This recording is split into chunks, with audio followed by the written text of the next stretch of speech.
The model is now cooled. It's only been a couple of minutes since I did the boil out.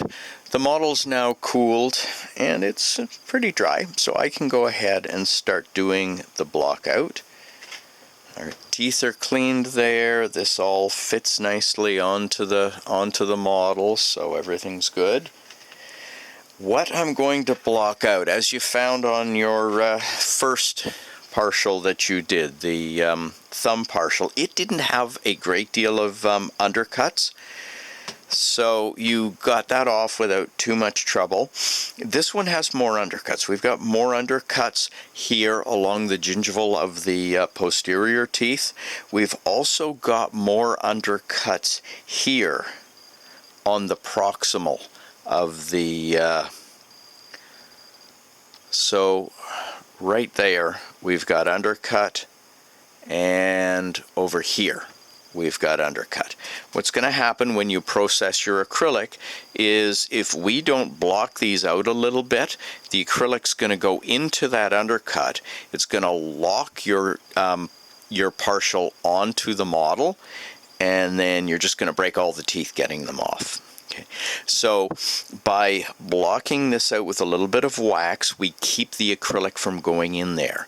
And the wax also acts as a little bit of a cushion when we're cold curing like this in the pressure pot with warm water. By having a little bit of wax in the gingival area, just along the gingival margin here, in these undercuts, which are below the survey line on the lingual, and a little bit of wax in these proximal undercuts beside the edentulous saddle, that wax is going to soften in the warm water of the pressure pot, and it makes it easier for you to pop the partial off, especially if you take the partial off as soon as you take it out of the warm water. A little bit of wax for the blockout here will make it much easier to get this off. With our thumb partial, there were no clasps, so we needed acrylic into these undercuts to provide the retention. With this design, we've got a whole bunch of clasps here, more than I would normally have on a partial like this, but it's just to make you make clasps and just make this a little bit harder for you, because it gives you, a learning experience and practice, and we get to watch you struggle. But I didn't say that, did I? Oh well. Okay, so I'm just going to add a small amount of wax along all the posterior gingival margins and a little bit on the proximal. In this case, I'm not going to worry about the anteriors here. You could put a little bit of wax along the anteriors also, depending on the case, depending on the amount of undercut. I could put a little bit of wax there. Again, we've got tons of retention with the 4 clasps here, so we don't really need any retention from undercuts.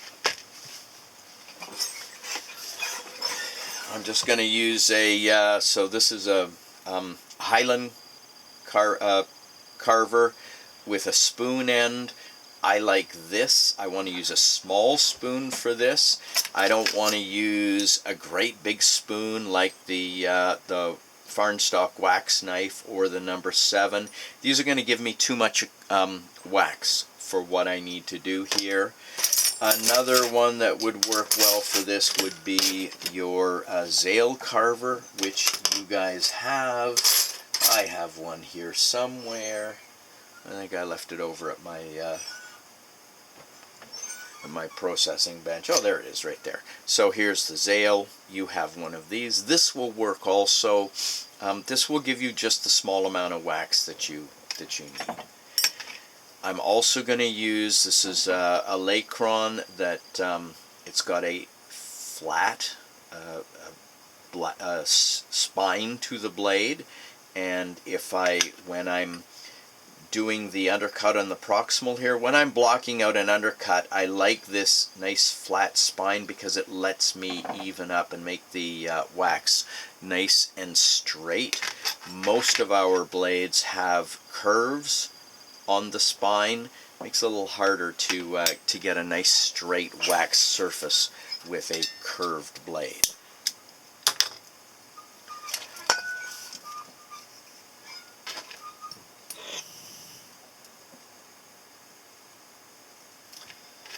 Okay, I guess I'll use the Zale since it's what you guys have. I didn't put my glasses on, so I can't see what I'm doing all that well. So I'm taking just a little bit, just a drop of wax. I don't know if you can see, there's just a drop of wax on there. So I'm going to warm my spatula. I'm using a Bunsen. You guys have a wax electric, that'll do beautifully. So I'm just warming my spatula in the Bunsen and then running a little bead of wax along this gingival margin. You do not want to wax the wires to the model. You don't want to create a little bridge of wax between the wire and the model. So you can wax this interproximal under the wire, but be really careful. If you get wax onto the wire and it connects the wire to the model, then you're going to end up with an exposed wire in your acrylic, and that's going to be weak, and it also ends up as a place that microbes really like.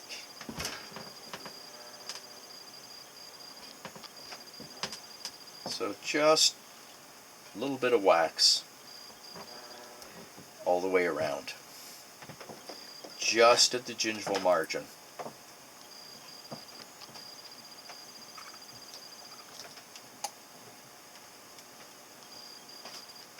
I'm not putting it all the way up the tooth, I just want it in the undercut area. And I want it to be fairly smooth. You do not want big blobs of wax. You don't want to fill the interproximal, the area over the interdental papilla. You don't want to fill this interproximal embrasure with wax. You don't want any blobs of wax. On the proximal surfaces, again, just a little bit of wax on that proximal surface.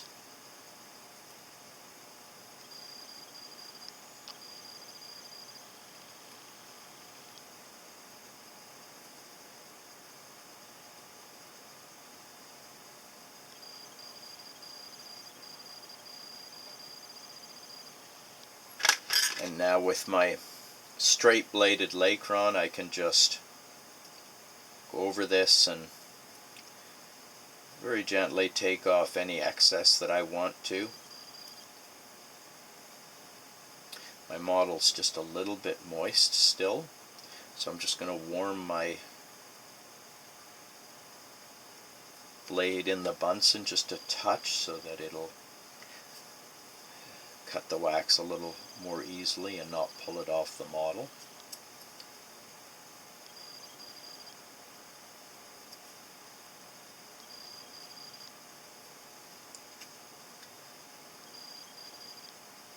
Here on the proximal, I can just use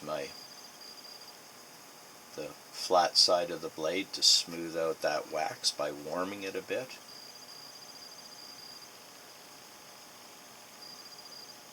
Okay.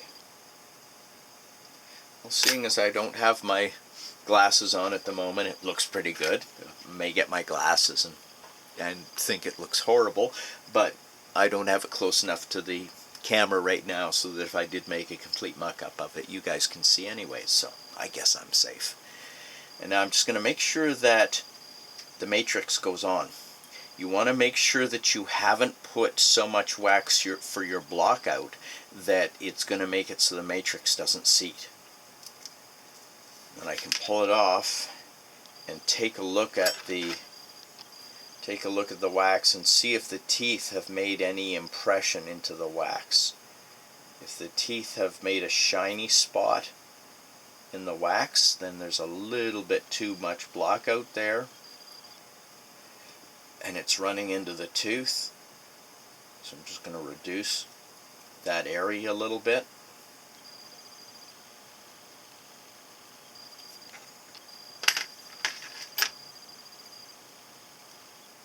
Until I can easily, oops, get in there.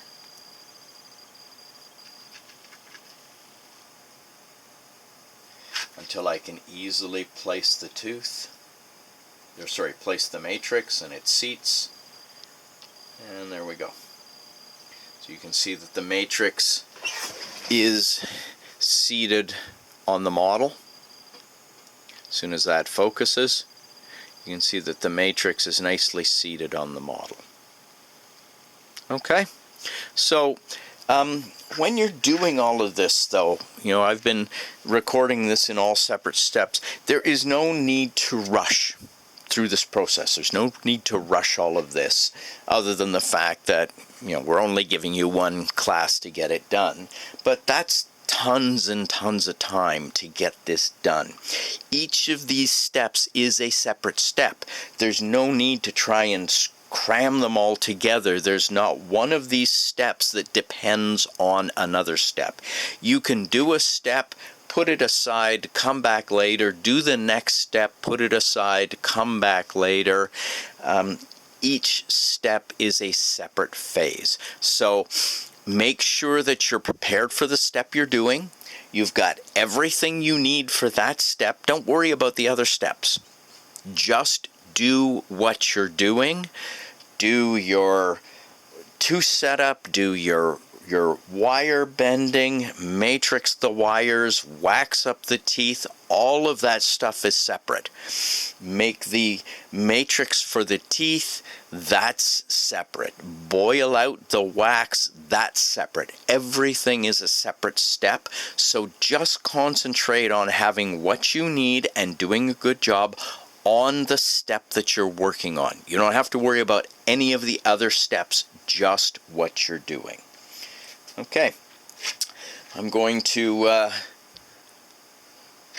actually I'm going to go have lunch, but this is pretty much ready now. I'll soak the model, separate the model, and then I can add the acrylic, and we do the trim and polish. The only thing here that's going to be different than what you've done previously, the clasps are going to make it more difficult to seat the model, and I'm going to do a little bit about showing you how to seat the partial, because you're going to have to adjust the clasps and the undercuts in order to get this partial to seat. So I'm going to do this, the soaking and separating and the acrylic, and then I'll come back and show you how to do the trimming and the seating of this partial onto the model. And that's why we're going to want that duplicate model, because even with the wax up here, this model is probably going to get shattered when we do the when we remove the processed acrylic from the model. Okay, I will do that stuff, and then we will come back for the trimming.